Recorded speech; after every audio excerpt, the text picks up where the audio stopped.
പറയുവാനുണ്ട് പൊൻചെമ്പകം പൂത്ത കരളു പണ്ടേ കരിഞ്ഞുപോയെങ്കിലും കറപിടിച്ചൊരൻ ചുണ്ടിൽ തുളുമ്പുവാൻ കവിത പോലും വരണ്ടുപോയെങ്കിലും ചിറകു നീർത്തുവാനാവാതെ തൊണ്ടയിൽ പിടയുകയാണൊരേകാന്തരോദനം.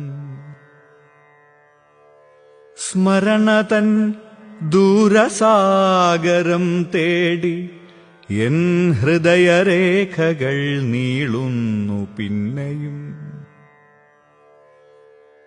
കനകമൈലാഞ്ചി നീരിൽ തുടുത്ത നിൻ വിരൽ തൊടുമ്പോൾ കിനാവു ചുരന്നതും നെടിയ കണ്ണിലെ കൃഷ്ണകാന്തങ്ങൾ തൻ കിരണമേറ്റെന്റെ ചില്ലകൾ പൂത്തതും മറവിയിൽ മാഞ്ഞുപോയ നിൻ കുങ്കുമത്തരി പുരണ്ട ചിദംബര സന്ധ്യകൾ.